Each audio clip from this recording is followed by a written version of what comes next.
All right, welcome to the wow. We already have a lot of people on here. They must want to see you, Coach. Coach, we got a lot of people on the show right from the get go. We're here with Coach Seubert, NFL Super Bowl champion. When I went to, I brought my son to the preseason. What is it the Giants do in the preseason? Like a meet and greet, right? No, it was I think is it Giants Fest? I don't know. They had all the top guys, and I believe you were one of the guys that were as a part of that. And I was like, I know that I know that guy, but you know what my son's like? He's like, yeah, right. That's how you know how kids are, right? They don't believe it until they actually see it. But he's like, yeah, right. I'm glad they did all the 100-year celebrations at the beginning of the season because it wouldn't be much fun going back there right now the way they're playing. Oh, you're 100% right. That's right. They did it all. They did it that day, and then they did it in the first few games too, right? Yeah, the first weekend pretty much they did it, and they got all that care of. So it was neat to see everybody, right? All my old teammates. I think on the top 100 list, when I counted them, I think I played with 26 guys on that list. So that was pretty cool to see.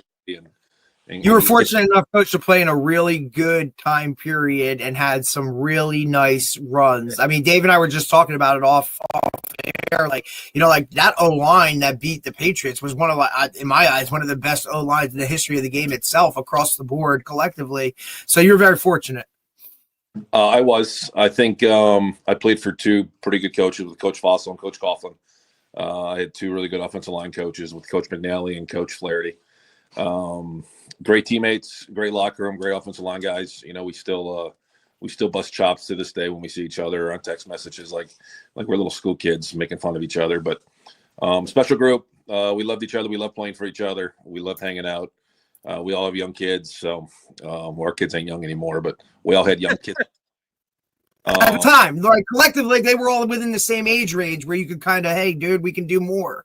Yeah. Right. And the ones that didn't have kids then, they have them now. So they're going through what we went through 20 years ago. So you guys probably get a good chuckle out of that, right? You go through it, and now they have to go through it. Listen, it's O'Hara, right? So O'Hara had kids later in life, and he'd always be like, hey, do you want to go out tonight? I'm like, dude, I got 2 kids or 3 kids. They wake up those days are gone, brother. So the last couple of years, Snee and I have been busting his chops saying, hey, let's go out and get a beer, you know? Yeah. So he's in the same boat as we are now. So the life circle, right, of having fun and enjoying it. Yeah, no doubt. That's phenomenal. And obviously, you've been the high school head coach for Watchung Hills, really built up that program. What were some of the initial things that you really wanted to bring from your playing experiences, obviously being at such a high level, to Watchung? And by the way, it translated, obviously, because you guys have had a lot of really good success. You really built the program up. Talk a little bit about that. I appreciate that. If you ever coach high school football, it's not easy, right? So I think I give more credit to my high school coaches now than I ever did when I played for them. I think going into Watchung Hills, the kids just need to believe in each other and believe in themselves. I don't think many people ever gave the Warriors a chance on the football field when I got there. And, I taught them how to believe in each other and believe in the team and play your guts out on a Friday night, right? And lifting it. I think once the season starts, the work's already done, right? The hay's in the barn, however you want to say it. I think the off season is very important. I know there's limitations in New Jersey and what you can and can't do, but being in the weight room and lifting as a team is very important, right? To build the chemistry. And the one thing, we have a lot of lacrosse players, like a lot of people do, and a lot of baseball kids and a lot of basketball kids. So working around kids' schedules, being flexible as a coach. Trust me, I was a three-sport athlete in high school, so I know it's not always football year-round. And did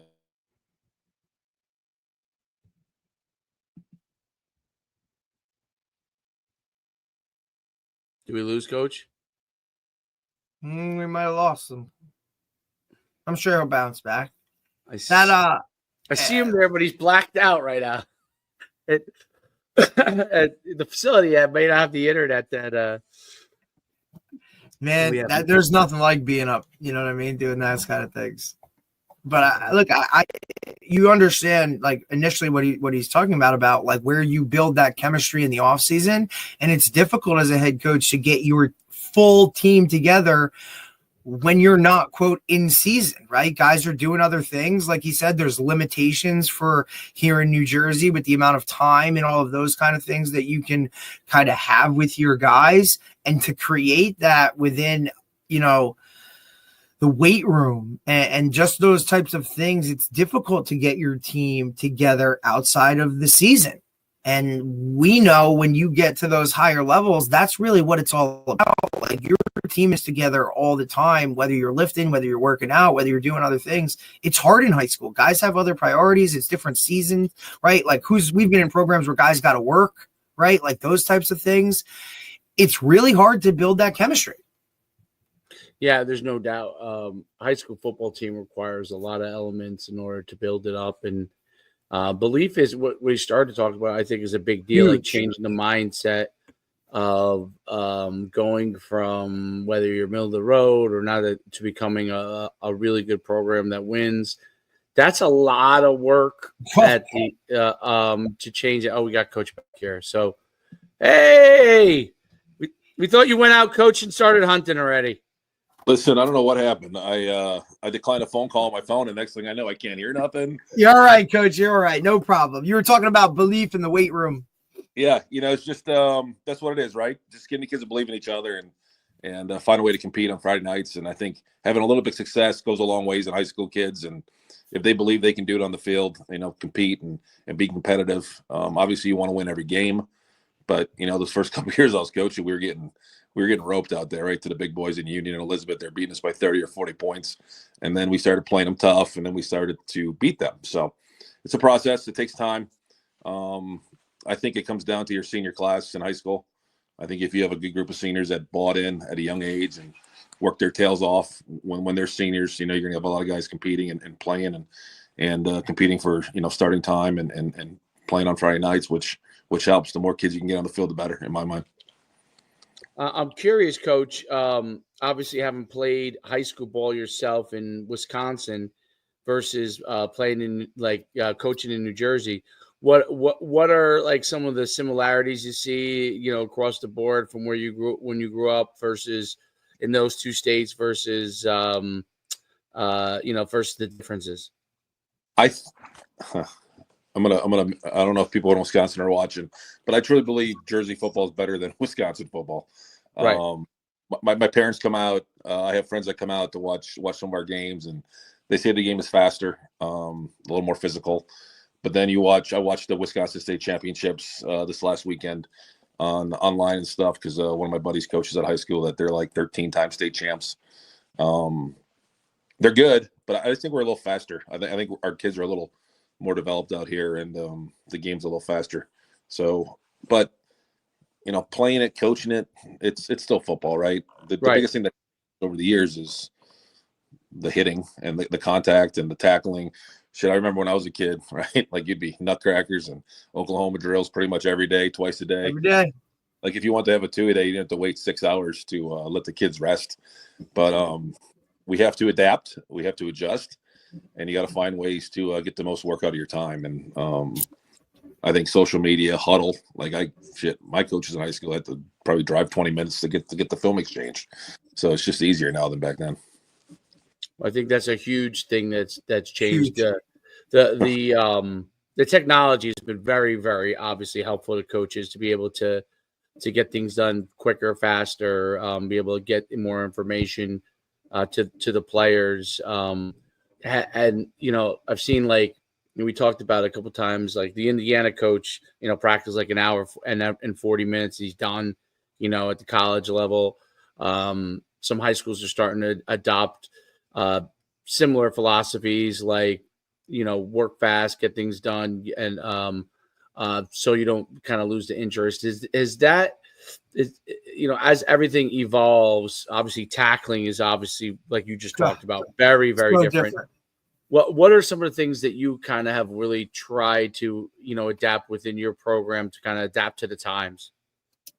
I think, like you said, I think the shorter the better, right? I think even me as a coach, right after 2 hours, my ADD kicks in and I start losing focus.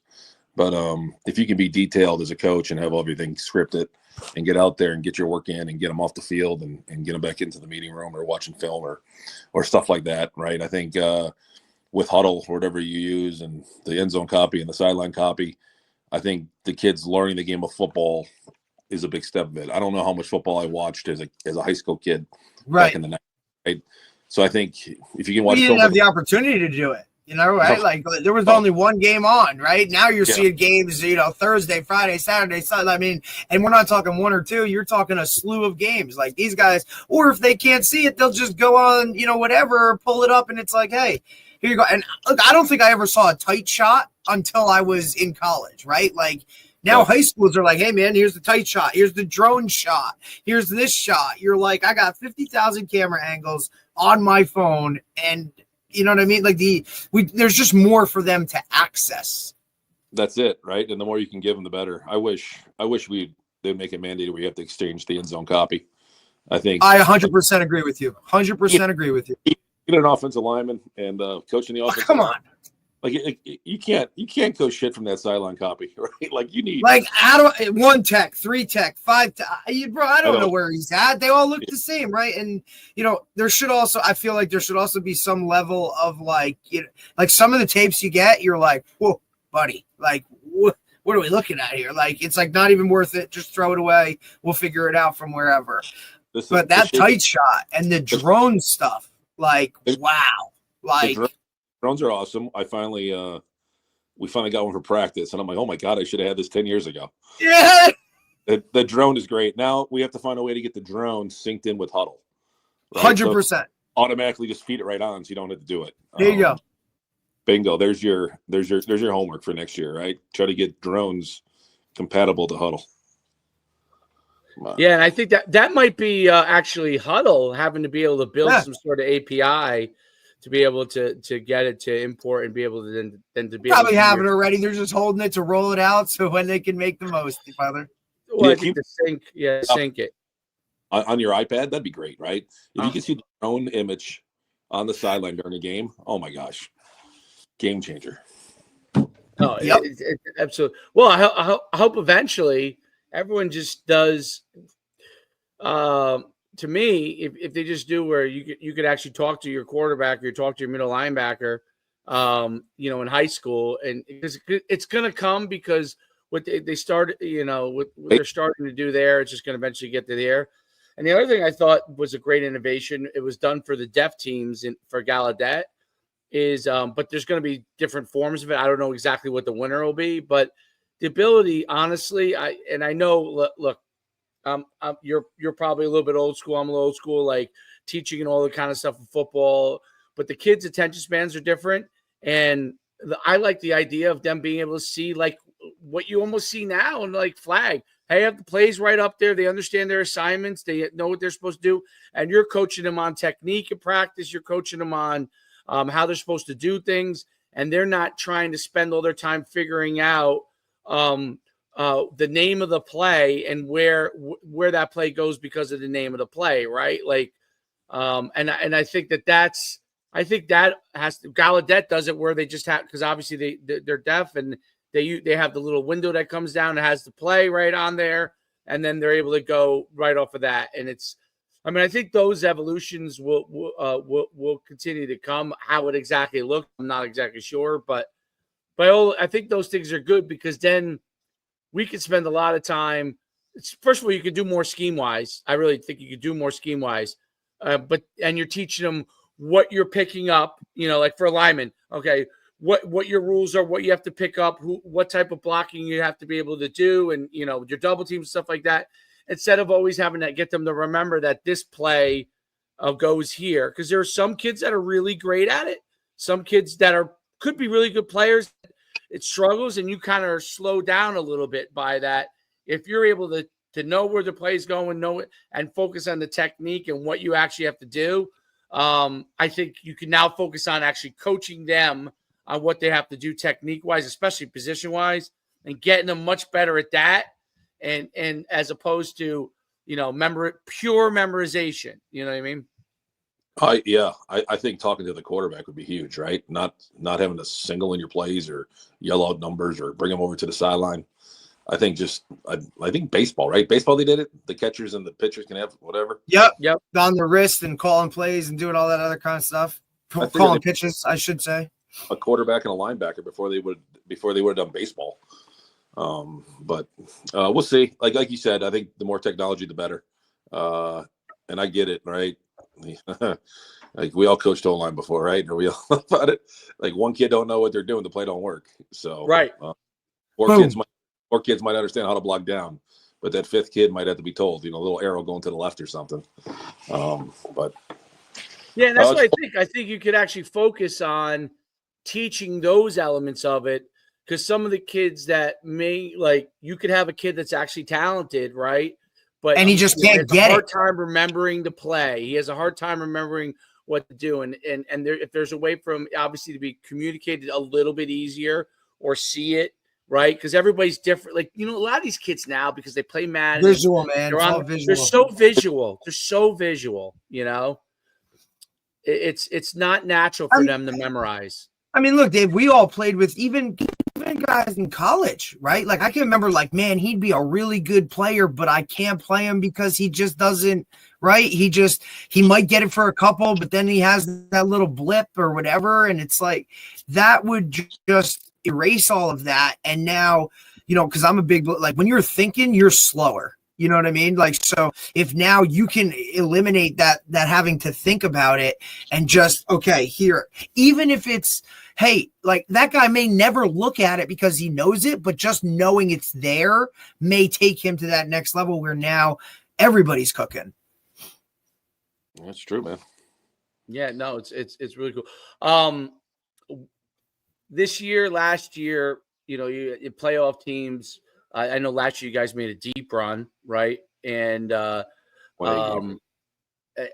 think, yeah, exactly. And when you have your better teams versus a team that's good, and as you kind of you're figuring out the evolution of your own program, what are some of the traits that you're looking to instill in your players that you think the better teams are getting, and then the teams behind that aren't?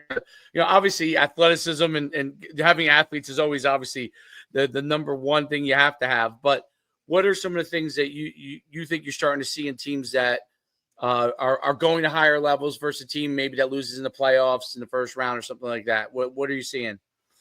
I still think it's athletes. I think athletes make a big difference in football, because every kid could be tough. Every kid can be smart, but if you got a couple of kids in your team that are faster than everybody, it's tough, right? You could. I think the last couple of years we played pretty good defense. Joey Tremarco's our D coordinator, and our defense has been tough the last couple of years. But you play against those teams where a busted play can go for a touchdown because the kid's faster than everybody else. I think that helps. But scheme, yeah, I think right? So. Toughness, but speed, man. Speed kills. It's interesting hearing that from an offensive line guy as well, too, right? Because everybody thinks oh, let's pound it, let's do this, let's do that. But when you hear that from an offensive line guy, it don't matter what we kind of do up here. If you're fast, it's over, right? So that's a little bit of a different take on it. We played Somerville last game of the season. They beat us by 30 or 40, more than 30 because the clock was running, by 40. That running back they got, he's special, right? He's fast, he hits the hole, he's tough. He's a one in a lifetime guys that you have in your high school team. He makes a difference. There's game changers. They have a receiver going to the Shire kid going to Princeton, right? Fast, smart, physical receiver. But they're fast, and it was tough because who do you stop, right? Do you stop their quarterback and the receivers, or you try to stop the run and you're weak on the poison? Pick your poison. Either poison's pretty good. Yeah. But, and you have your old traditional wing T teams that are always good. They always make runs in the playoffs because it's New Jersey and the weather gets shitty at the end of the year, right? So you have to be able to run the ball. Because sooner or later you're not going to be able to throw it, right? In November, like last Friday. Weather gets look, half the states having snow and half the states, rain, whatever. And Dave, we've talked about that, right? When it gets late in the season and it starts to get cold, if you can't run the football, control the clock, and do those types of things, I mean, look, you look at the teams that are still playing traditionally for what they are. They're going to run the ball, play good defense. You know, that's the type of teams that win, at least here in Jersey, because like you said, Coach, the weather gets shitty. Nobody wants to freaking hit in when it's cold, like hell no. And it's kind of part of it, you know? And I mean, we're finished up now. Florida's still got, 2 more games, 3 more games to go. Like they could give a shit less. They'll play till Christmas down there, dude. Like it's wild.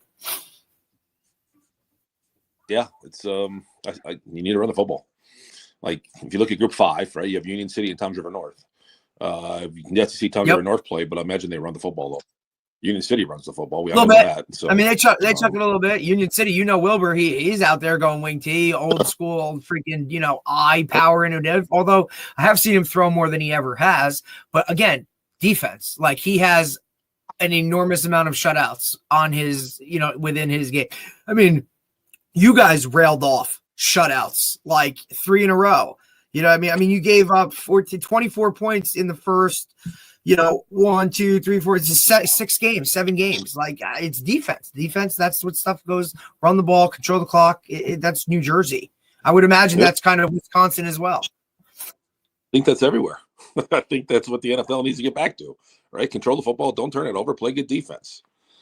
Right. And Dave, we've talked about it. We're starting to see that more, right? Like you're seeing fullbacks again, like fullback, tight end, run the football. Because Michigan said it last year, right? When they won a national championship, running the ball. And I think teams, Dave and I have talked about it. I mean, I've said it for a long time. Guys are now recruiting defenses to stop the pass. And like you said, tackling has been kind of, I don't want to say taken out of the game, but it's not the emphasis, right? Like you're not seeing highlights on ESPN where there's an entire segment of people just getting blasted. That doesn't happen anymore. That's not the game anymore. Everybody went to the spread offenses. Now you have to recruit different defensively.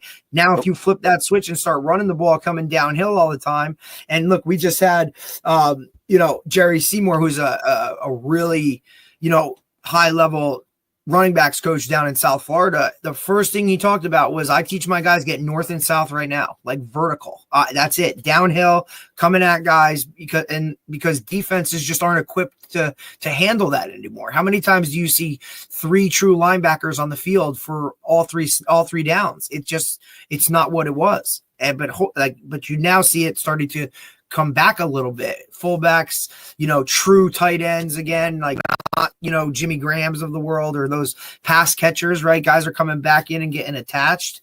I think it's something that's like, it's interesting to see how it evolves, through the years of, hey, it used to be this, now it's this, now it's coming back to or developing into this. And if you don't change with those times as far as a coach and adapt to what your players are really good at, I think you're kind of paddling upstream. Yeah, it's just the football keeps evolving, right? That's the game of football. Offenses do something, defenses change, offenses change back, and the defenses change back. I think that's kind of the way it rolls. But I love gap scheme football, right? Power trap, counter. If you have the right, and if you have the right team, you can do it. You need a tight end, you need a fullback. We don't always have that, so we always can't do that, but we try. We try our hardest. Well, I think that part doesn't go away, and 100% with the coolest thing about football is how the continuous evolution of what happens. Like when all of a sudden the spread and the air raid becomes a big thing, and now the defenses combat it by putting all these fast guys on the field, and then now coaches are starting to realize, okay, they're gonna have all these fast guys on the field. You have exactly what you said: tight end, fullback, tailback in there, and come downhill with a gap scheme. And if you have the guys to do it, they're not gonna have answers because they're constantly trying to put faster guys on the field. And if you got a running back that can go to the end zone now, it's like you could score points even faster than you can running the spread offense with incompletions. So. It's very, very interesting. So as far as what do you guys run a primarily scheme? Is that your primary scheme as far as offensively? It is. We're a mix and match. I will literally dictate what we run based on our kids every year. We were lucky. I had Chad Martini as a quarterback for 4 years, and then Alex Sikowski came to me for his senior year. Yes. His father, so I got lucky, right? I had a good run of quarterbacks there for a while where I could do a lot of stuff because I had smart kids that could throw the ball. Now looking at the program, we don't have, per se, a true quarterback, so we're gonna have to adjust, right? What is that? Like you can say wing T, you can say triple, you can say spread. It's all the same shit, right? Like I might call it 36 power, you might call it gap on, whatever. So football's football. We will find what works the best over the course of like the first month of the summer with the kids that we have and how they grow and how they develop, and maybe some kid moves to town, maybe not. But we'll see what we got, and we'll have to make a decision like by middle of July, right, on what we're going to lean towards. Which the thing that we're not going to be able to throw the ball 80 times this year. We never threw the ball 80 times, even with Chad or Alex. But if we had to, we could have with them. Right. But we'll try to find out what works. And our kids, I'll tell you what, I truly believe the kids I coach are pretty smart. They're smart kids. They like to learn the game of football. They like to watch the film. They like to study. I don't teach, so I go to the school a lot, and at lunchtime, I sit in our offensive coordinator's room, and a lot of the kids come in, and we just watch like the games, our games, other games. We just watch just the sport of football. Like I don't think they got to watch themselves play. I think watching yourselves play is probably the worst thing to do because all they're doing is watching themselves. So we like to watch other high schools, right? And like the better high schools, the better offenses, the better defenses, and watch those guys play and find a way to. And you might be able to find a play or find out what they're doing, see what works against this defense. It's a copycat. We used to say it's a copycat league in the NFL, but it's a copycat in high school, right? If you see something that works on tape, you're like, damn, we got to put that in. Let's see if we can get that play going. Right. No, and again, with the access to seeing all this stuff, right? Sorry, Dave, I'm going to cut you off. The access to it, they can go to YouTube and watch anything they want. They can watch whatever they want, and I think the kids that want to be good, like the kids that want to play college football, like the kids that actually love the game of football and want to play in college, that's what they do, right? They watch the game, they study the game, they watch NFL, they watch college, they watch other high schools. They eat, sleep, and breathe football like we did when we were kids. And then you have all those other kids that just like to be part of the team and they just want to play high school, and that's fine because there's a place for everybody. But 100%. You always want more of those kids that want to play college ball because they're fighting for something. Right. They're right. Exactly right. They're fighting for something more. They're trying to put something down on tape. They want to make sure that it look good, that they're doing a great job, that people, respect what they're doing. Recruiting, which I guess is a good transition here. Recruiting is a completely different ball game now with transfer portal, NIL. There's stories all over the place of, and now now the roster changes where it's going to go to 105 at Division I level, which is going to evolve things a lot. You have lots of instances of kids that were superstars at Division III now jumping level or two, right? In some cases, all the way up to Division I. Obviously, you have lateral transfers and all those kind of things. But ultimately, the biggest group that's affected, okay, is not that group. The group that's already there, whether Division III or Division I, if they do well, they're going to have a place to go, right? It's high school. High school is severely affected, and me and Derek too, including this. We always laugh when they like to say, high school's not affected. High school's not affected. It's obviously affected, and it's affected at because we'll interview college coaches and they'll say it's not affected. It's not affected that much, but the truth is it's 100% affected. Roster changes and roster limitations at Division I level pushes a lot of those kids who are currently on rosters down levels or to other teams, which pushes high school recruitment out because you're always going to, I don't care what anyone says, if you can find a kid that's this talent level, that's 22, and another kid or choose a kid that's 18 at this talent level, you're choosing 22 because it's your job that's on the line. You're actually paid a full-time wage because of the fact that you have guys that can play football, right? So what are you seeing? And feel free to talk about it to your own desire if you feel frustrated with at all the system, or you think it's the system's fine. I don't know. What are your thoughts? Recruiting sucks. Let's be honest. For a high school kid, like you said, it's tough.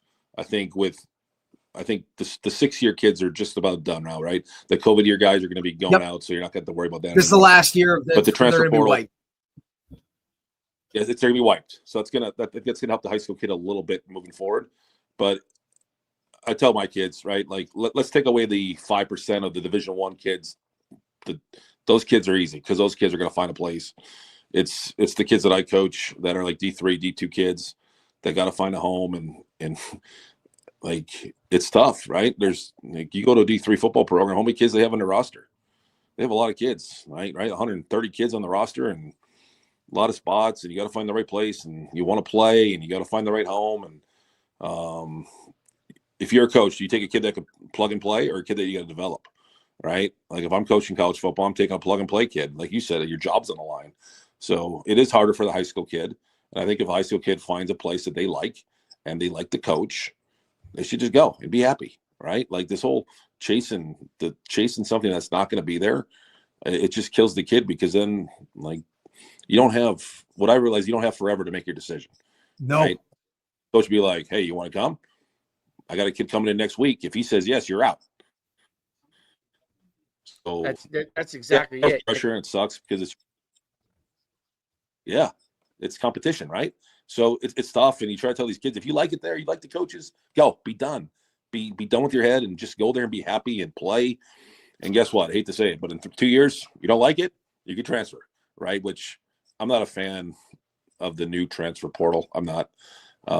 When I went to West Illinois as 1AA, we had a lot of transfers come in, but they all transferred down, right? They're all 1A kids coming down to 1AA. And if you're a 1AA kid, if you didn't want to sit, you went down to D2. And if you want to go up, great. Because I think it's easier. The most of the 1AA coaches that I've talked to, they'd rather go take a D2 kid that's playing their ass off than then that kid from Rutgers or Penn State that's never played, right? Correct. Let's be honest. The kids that transfer from the big schools, they don't play, so they want to transfer down and play. But go back to the way it was. Transfer down, don't sit out. If you transfer like this, can you imagine developing a kid for 3 years, grooming him to be, and then he leaves. And then he leaves because some other school says they can give you $1 million or 200 grand. Money. How do you function in that world? Like I don't understand. Like nice. And it's dude, I just couldn't imagine putting all like, man, when you're a senior, right? Like, hey, you see him develop every year. Like, yeah, he gets on the field, he makes the play. Hey, coach, like, thanks for everything, but I'm out. Yeah, Georgia wants me, and they're going to give me 300 grand. Like, come on.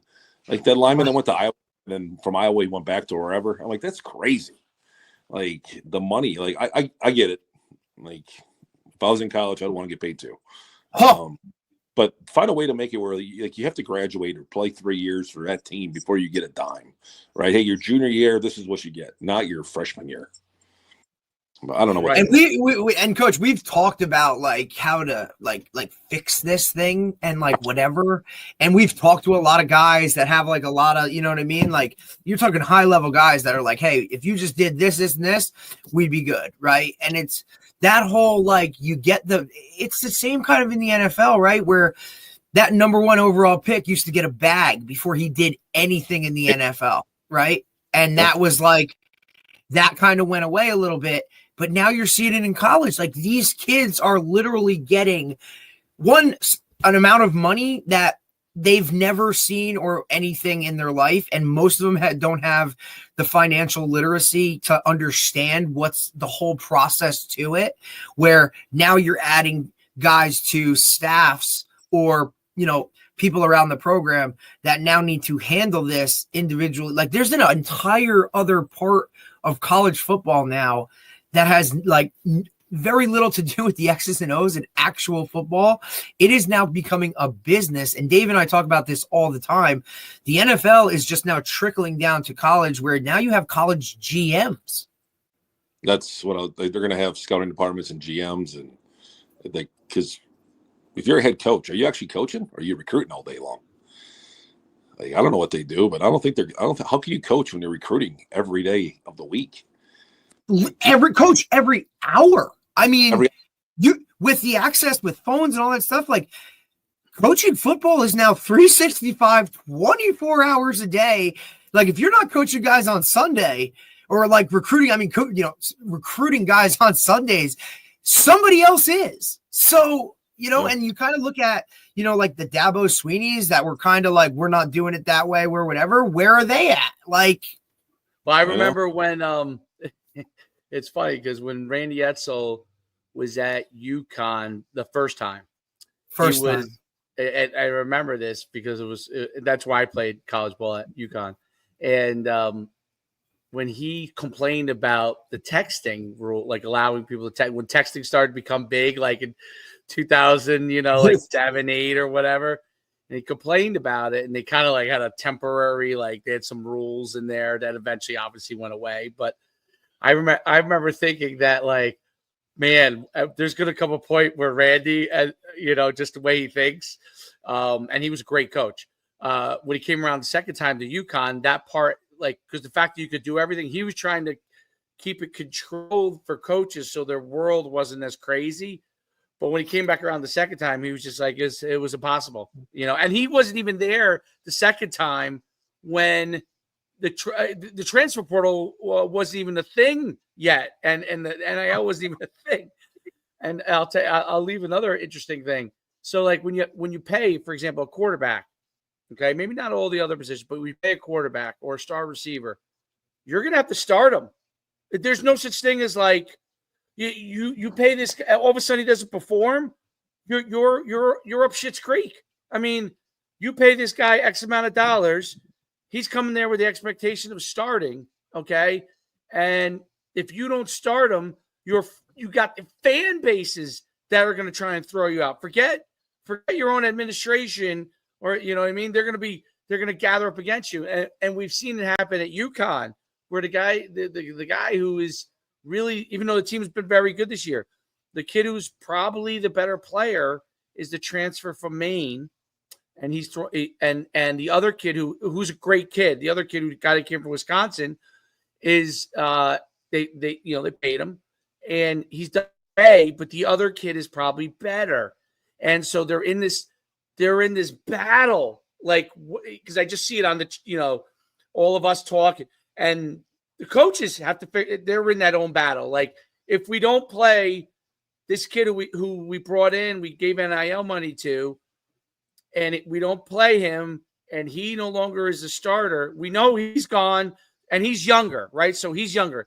We got the kid who's probably better, which is the senior to transfer from Maine, but he's not paid. Like, so you get these weird things that you don't like. There's no cut. Yes, there's cutting. You don't have to, renew his scholarship, or he transfers out. That's essentially like a form of cutting, but it's not like the NFL where you have the waiver wire and you have this. So it just makes it so much more convoluted, because within your own games, week to week, you may not be able to actually do what's best for your team, or you really have to have guts as a coach to do it. You know what I mean? It requires a certain level of guts to make that decision, knowing that your kid that you paid, it could be your quarterback for the next 2 years because he's younger, okay? But right now, he's not as good as the older guy. Like, it's just a really, really messed up dynamic, right? And how do you have that conversation? You're doing well, but right now, this guy's better than you, but we think that you're going to be the guy, So to me, it's a conundrum. You're going to easily see teams go like what's happened to Florida State.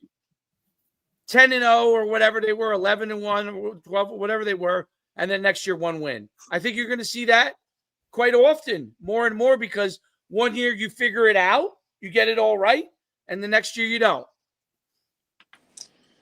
Yeah, I don't know, man. I wouldn't want to coach college football right now. I think hell no. Listen, the only kid because I know his uncle, Arch Manning, right? Right. Like, he's the guy. I think he's the guy. He knows it. He's waiting his turn. He's going to get his turn. He's going to be the guy.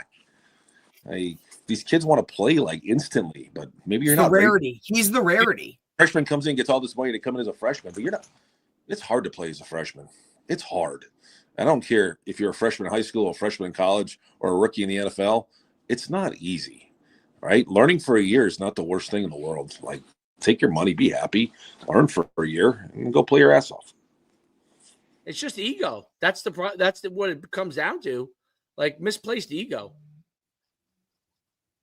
Like, use that to fuel you to get to fight and try and get better. Like, it's just so, and you start to see it now, right? Like your Alabamas of the world, that guy who we already know is going to be an All-American, but he's sitting behind another All-American until his turn comes, is now going to bounce and leave and go to a Tulane because they can give him a bag and he can play now. Like, the whole, like, wait my turn and then go win a title if we're all here, right? Like, nope, sorry, I'm not willing to jump on a special team for 2 years because, I'm the guy and I need to be in that spotlight, or, it's about my draft status rather than like, let's go win a national championship. I think that's something that's just so different, like sacrificing for your team and those types of things. And you see it trickle down a little bit into high school, but that's mostly like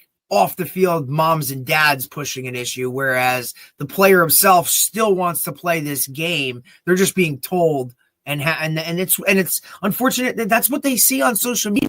That's what we all talk about. That's what it is. Like, how about like, just here's the process, trust it, you'll get there.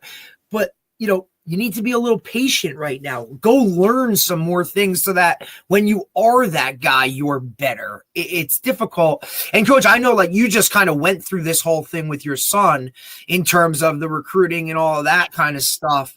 And it's changed even since then. It's just, it's different, man. Listen, my kid is like, he's just like any other kid, right? He wanted to play big time football, but he was undersized. I love him to death. Hell of a football player. He could play center, play guard, whatever. But he's 6 foot tall, right? So he's short. So he did I want to go walk on at a big school to see if I can do it. So he walked on at Rutgers, which is great. He had a great experience. He went there for a semester, and then he transferred to ESU. He ended up starting at left guard for ESU this year. And he's a kid. And if he wasn't my kid, I coached him too. So like, he needs to play to have fun. Like, he's not a kid where he's not going to play for 4 years because he's at a school where he's not going to play at. Now, he'd been fine if he would have sat 2 years at Rutgers and played his junior year, he would have been happy with that. But he never would have played there. He wasn't big enough. So he wanted to play. He made the right decision, and he's having a blast. But I think every kid sometimes has to figure that out themselves. You know what I mean? Coach, I'm with you. And kudos for you of how you manage that whole situation, because that can be tough. And I did the same. I transferred down, different type of situation. But sometimes you got to learn it by going through the fire, right? Listen, when I came out of high school a long time ago, totally different, right? Like, nobody offered me but Western Illinois. I didn't have any choices. Yeah. Right. But when Western said, hey, come down for a visit, we'll give you a scholarship. I'm like, okay, where's Western Illinois? I didn't even know where it was. Like, it was Macomb, Illinois. I've never even heard of the school, because back then, like, they weren't on TV. They weren't on ESPN Plus. There was no social media. So I go down there, right? The older guys got me drunk, right? Yeah. Hung with the guys at the bar.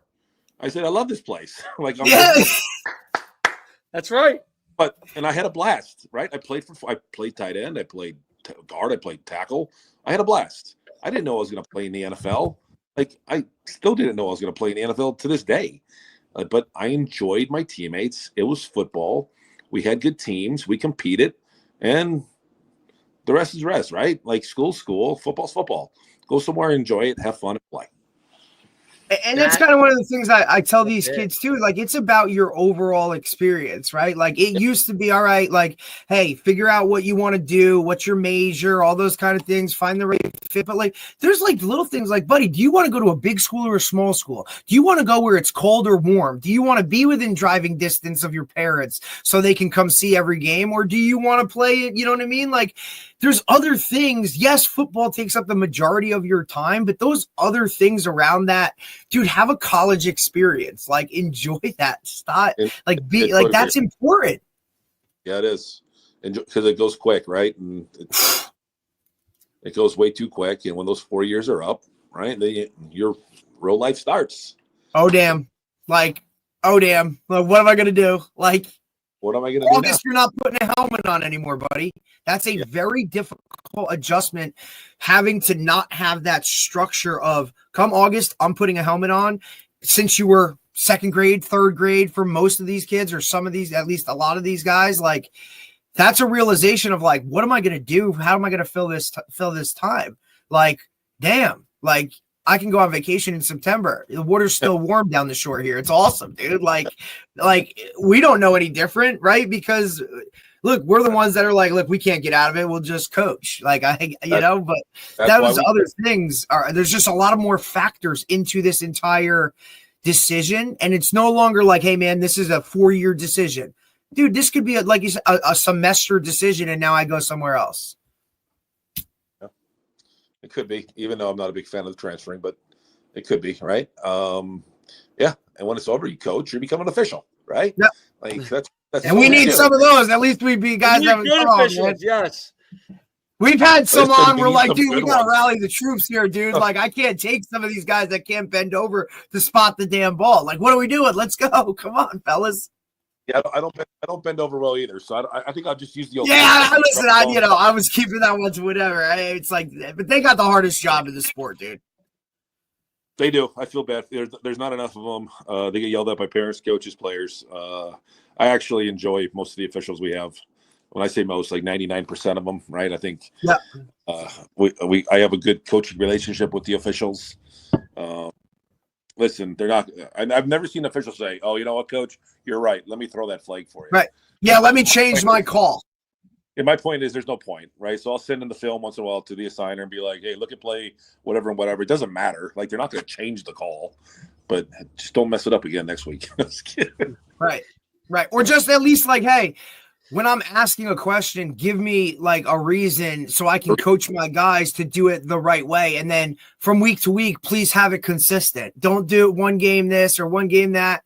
I mean, and look, we could sit here and do it. But like you said, they have the hardest gig in the world. Like, they're hearing it from every other person. There's a reason they park closer to the field and get in and get out real quick, right? Like, it just is the way it is. And there's not a lot of them. Dave, we've had these conversations even from the highest level, where guys like screw up, and it's like, I mean, okay, like, but like, make mistakes are made. I never understood the coach or the guy that's harping on the hold that happened 5 plays ago. Like, dude, what are we doing? Like, the only move thing I on, do bro. think that officials need to get as a whole, and I think they need more training on this, is to get a little tougher skin, because you know, just the coach. And you got it bad right now, Dave. You got it bad right now, coaching 9U. Coach, he's coaching his 9-year-old son, man.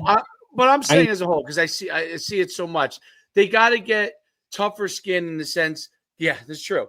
They have to get tougher skin in the sense that, guess what? Coaches are going to be upset when you make a call. Now, if a guy harps on it, okay, you know, throw a flag on him. If he keeps badgering you, you know, up and down the sidelines, I get that. I understand that. There's a point. But like, a guy gets mad at a call, and then there are guys that will literally throw a flag or give you a tack just because you're mad. Like, literally because you're mad that you thought the call was bad. Like, you're supposed to agree with a bad call, in your opinion. That part, I think officials need training on. I think they need better training on the fact that they need to block out the noise. Who gives a smack about if the coach is upset with you? Like, they're probably both going to be upset with you the whole entire game. Like, you're just going to have to get used to it. You're an official. That's your job, right? But some of the guys literally take it personally, like it's attack on their own. Like they don't even know their name half the time. The coaches. I mean, when you've been around a lot and you got the same guys, you get to know them.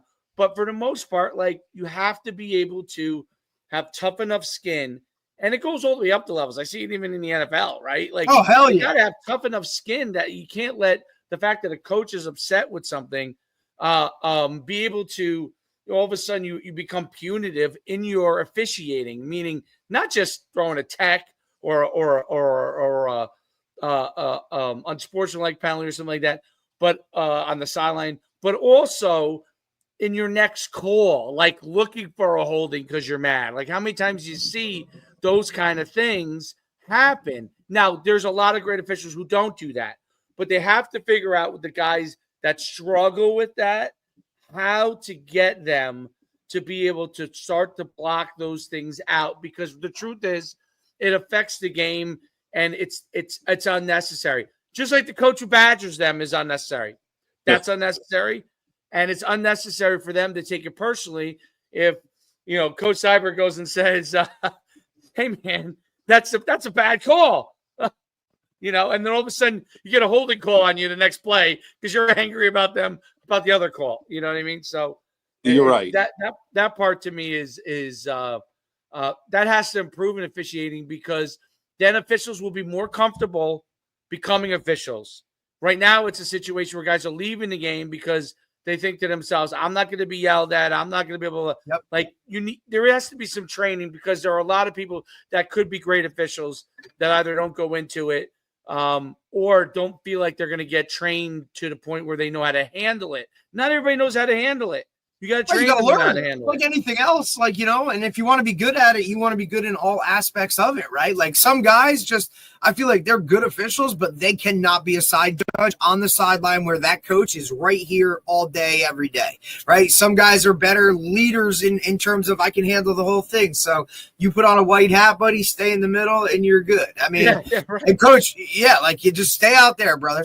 And coach, I'm sure you saw it, right, as being an offensive lineman in the interior where most of that stuff is going on and happening, where, look, they could call holding every can play if they wanted to, brother. Like, what are we talking about here? Like, it's a give and take process, and it's that's part of the whole thing. Like some people just don't have what it takes to be that and be badgered and still have a level of, I still have to do my job, even with all of this happening behind me. And like the give and the take, like, come on, man, like, pull your pants down over your knees, bro. Like, what do they see on Sundays, dude? What do they see on Saturday? Like, let's worry about holding instead of whether my man's knees are covered or not. Like, come on. Eye black and knees. Like I said, how about the kids just sign a waiver saying if my knees get hurt, it's on me, not on you. It's on me, 100%. Like, if I want to put the eye black, like I'm fucking Braveheart out here, dude. Like, leave me alone.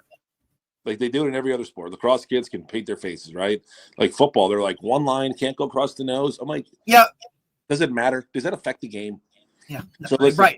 I say it all the time. Look, you want to wear your whatever chain that costs all that money? Well, then you know what, dude? Like, so-and-so is going to rip it off Michael Crabtree. Sorry, brother. Like, figure your shit out. Like, it just, there's so many things. And then my biggest gripe, and this is really all it is just consistency. Like, please. And look, okay, I'll figure it out on the first series. If you're calling that a hold this week, all right, boys, this is whatever. But it just makes coaching that much harder, because you might be harping on, hey, man, if you're on the edge, like if you're out on the edge as a receiver and you're trying to stalk or get in front of a guy, like, you got to do this, you got to do that. And then you coach them to do it that way. And then in the game, oh, that's a hold. All right, well, last week it wasn't a hold. So you know what? Now we got to like work on the fly here. Just please be consistent. That's all I ask.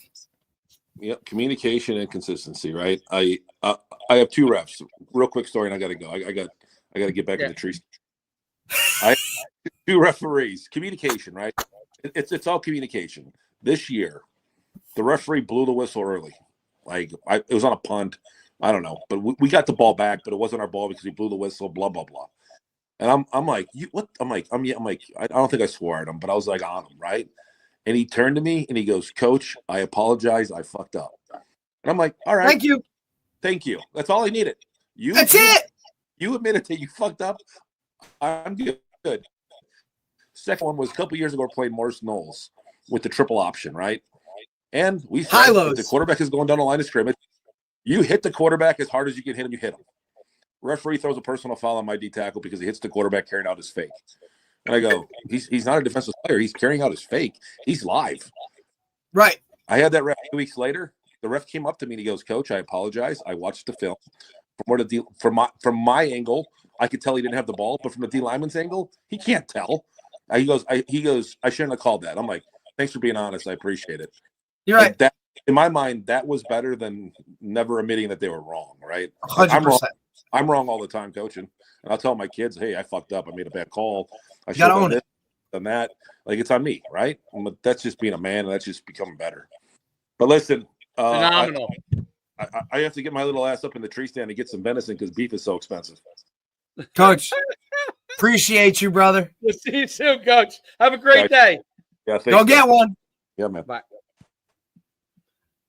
That was great. Awesome. I like some venison.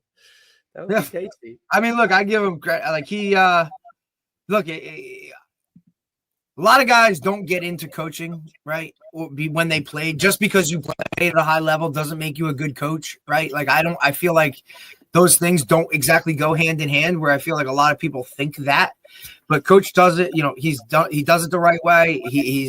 His program and his kids represent that type of gritty, Wisconsin, I guess, offensive line type of play.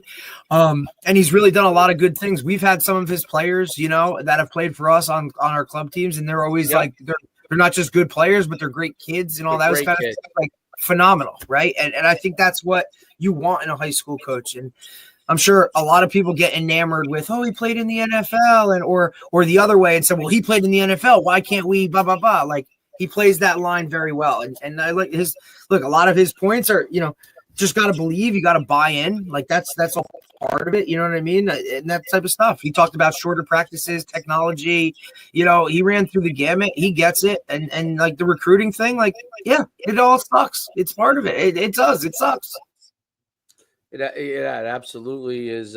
It's interesting. I didn't know that his son moved from Rutgers. I didn't know that. But we were talking about that a little bit off air, right? Like, I thought that he had done that, right? Because I know and I love that let's not call it a mistake, but he allowed his kid to make that choice in terms of, I want to be, look, I'm willing to go be a PWO, right? Semester of an experience, and then, hey, Dad, guess what? Like, you were right, But he allowed that to listen to your kids a little bit. That's the other thing I think that it is hard, but I think it's important. I try to do it, and sometimes I have to check myself on that. Like, I'll think something isn't great. My kid says he likes it. Well, you know what? Doesn't matter what I think, right? Does not matter. It really doesn't matter. Like, I mean, unless he wants to do the wrong, not, I don't mean the wrong thing, like sports, right? But like doing the wrong thing. Yes, we get it. That. Yeah, but like, no, buddy, you can't do that. That's illegal. Like, that's let me cut this off right here, dude. Like, no, you're not. No, doing that. Like you can't do that. But I give it, especially listen to your kids. It's important. It's amazing. Like, I don't know. I'm a new parent, right? Like, my daughter is going to turn, 16 months tomorrow, but I just have a certain, she's going to make her own choices. And as a parent, I'm not going to be the one to force her to do anything, right? I'm just going to trust that. I want this cut. I want this exact moment. Right now, dude. Like, listen, it's going to be a very, I'm just going to, hopefully I've raised her the right way to make the right choices and do the right things. And ultimately, like you said, they're going to do what they want to do anyway. Right. And they have the access to do it. So I give him a lot of credit. And look, it's awesome to hear a story about a guy a kid who you're undersized, you're whatever. He went to Rutgers for a semester. Now he's at East Stroudsburg, starter, killing it. They just lost in the playoffs, but the kid's playing and he's enjoying it. And he's realized that. That's like a maturity thing, like on and off the field, that I wish some of our guys would catch up with. But like you said, sometimes you have to go through the fire to figure out that it's really hot. That's a great point. Ooh, I like that one. Yeah, go through. Like, I'm burnt. Oh, damn. And I hope he gets a damn deer. Maybe one day he'll invite. Could you imagine that group chat with his giant offensive line guys? Could you imagine that? Chris Snead, David Deal, O'Hara. Like, dude, come on, bro. Like that. What's flying in that group chat is when we talk about locker room talk. Like, keep those messages, buddy. But that's awesome. You have that with some of your guys. I have that with some of my guys who I played with. And these guys that jump from school to school to school, I don't know if they have that, dude. Like, they might have that NIL money, but that's a lonely world. Some of the kids may not. So that's the one thing about how society evolves a little bit. They don't care. I don't know if all of them care. Really? That's what I'm saying. They don't care. I got 5 cars, and there are some of these kids, and I got to jump off. But some of these kids look at it as like just more friends in my friend group. I don't know if that makes sense, but I'm serious. Like, they like having a lot of friends. Now when you get older, that becomes less of a thing. But I think I know it sounds crazy, you know what I'm saying? But like, oh, now I have this group of friends over here, and I have this group of friends over here. Like, I just think they think about it a little bit differently. It's like a numbers game. It's like, how many clicks, how many likes can I get? Yeah, I'm in this click and I'm on this click, and it's like, how many friends can I get? Like, dude, I don't know. We don't think that way, but that's kind of I just see like how some of the kids they like it. You know what I mean? They do like it. Like, and also different. I feel like Troy's age, right? Like that middle school-ish, early high school, that really matters. Like, your friends matter, right? Like, you're trying to be in the cool group or whatever. This is my basketball group. This is my baseball group. This is my football friends. This is my private school friends. These are my public school friends. Nope. These are my friends from the place when I go on vacation. Like, I think a lot of kids are like that now. You remember, it was hard for us to have that because we couldn't just shoot a text, dude. Correct. Like, we couldn't just message them social media. Like, we had to like pick up a phone, like, hello, Mrs. So-and-so, is Tommy home? And they have the ability to, like, bro, they can sit there and FaceTime with each other, and that is like hanging out. Like, they're playing video games with each other while sitting at home. Video games, Derek. We didn't do that. We had to get together, and Nintendo 64 had 4 controllers coming out of it, and we were shoulder to freaking shoulder, dude, like gaming it up in somebody's basement with Napster playing. Let's go. Like, if me and you wanted to play together, we could be. Hey man, let's go. Talking, playing. You could have a friend in California, dude, and you could see him, know what he looks like, hang out with him. Like, we don't need this for me. It's weird for me, but they love it. And look, we loved weird, like, things that our parents were like, that's weird shit. Like, we liked it too. They're like, so it's just, dude, it's how life works. It's crazy. Right. No, there's no. All right, man. All right. I'll talk to you later, bro. Great one. All right. Go later.